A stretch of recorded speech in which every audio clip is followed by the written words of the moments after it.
Ndugu zangu wapendwa katika Kristo, pamoja na kanisa zima Katoliki ulimwenguni, leo tunaadhimisha Jumapili ya Matawi, tukimshukuru Mwenyezi Mungu tena kwa fursa hii aliyotupatia, wakati wa kufaa kabisa, wakati wa neema.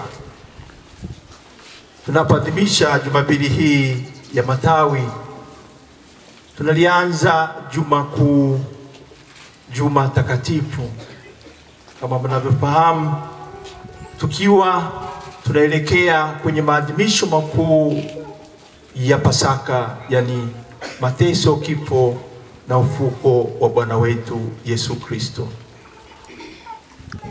Kama walivyofanya hao ambao na sisi tunaiga hicho kilichofanyika, wakimshangilia huyo Bwana wetu Yesu Kristo alipokuwa akiingia Yerusalemu, tunapenda nasi tuunganike pamoja na wote ambao wamejiweka chini ya ulinzi na usimamizi wa huyo mkombozi wetu, Bwana wetu Yesu Kristo.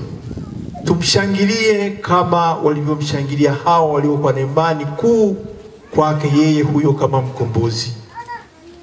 Tunamshangilia ikiwa inaonyesha wazi kabisa hilo ambalo yeye alikuja alifanya, ukombozi wa kuja kutupeleka katika utukufu ambao unaonekana kwa furaha kubwa sana, kwa kiasi hicho ambacho walikionja hao ambao walimshangilia kwa kila namna. Na ni kweli ilikuwa ni hivyo.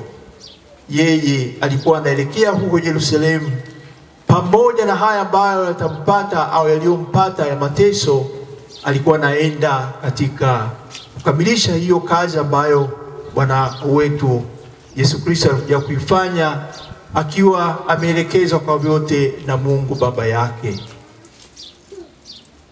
Hiyo ni kazi ambayo imetukomboa sisi, lakini asingeweza kutukomboa kama hakuipitia hiyo njia ya mateso. Na kwa njia hii ya mateso, kufa na kufuka, sisi ndio maana tunakuja hapa na tunapenda sasa nasi tumfuate, tukimshangilia huyo aliyeshinda dhambi, aliyeshinda mauti na akatuletea uzima, aliyemshinda huyo nguvu Shetani.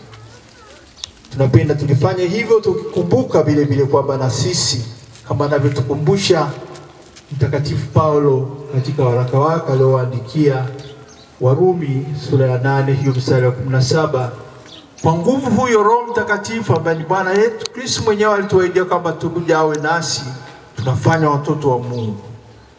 Na watoto wa Mungu hao ambao wanamfuata huyo Kristo wanakuja kuwa warithi. Na sisi tunaalikwa, tunakuja twende tukashiriki hilo ambalo ndio tunalishangilia la utukufu. Lakini kabla ya utukufu, Paulo anazidi kuzungumza tena vile vile kwamba tutakuwa tunashiriki katika utukufu wake iwapo tutashiriki katika mateso yake.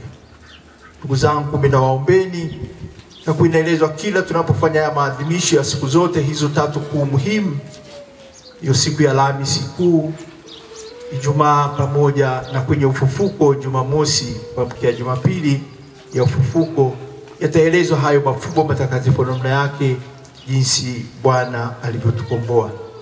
Na walikeni kama hao waliokaa naye, ambao hakumwacha huyo Bwana wetu Yesu Kristo mpaka mwisho, na hasa mama yake Bikira Maria. Nafahamu amemfuata mpaka kwenye msalaba, kampokea baada ya kifo chake kwa huzuni kubwa sana, lakini hakumwacha mpaka mwisho. Niwaalike katika kipindi chote hiki cha Juma Kuu, nasi tukae karibu na Bwana wetu huyo Yesu Kristo, tukiyatafakari hayo mafumbo makuu ya ukombozi wetu. Na kweli Juma Kuu hili vile vile kama ilivyokuwa kwa majuma yale mengine ambayo tuliyashuhudia, iwe ni juma la neema kweli na kuzidi kutukuza katika imani. Na tufahamu kabisa kwamba mwaka huu tu katika maadhimisho ya Jubilei, mwaka mtakatifu. Hayo matumaini tunayokuwa nayo yaani matumaini daima ya kubaki tumeungana na huyo Kristo ambaye anatupeleka katika huo uzima na utukufu kama tunavyouonja katika kumshangilia yeye mwenye huyo mkombozi.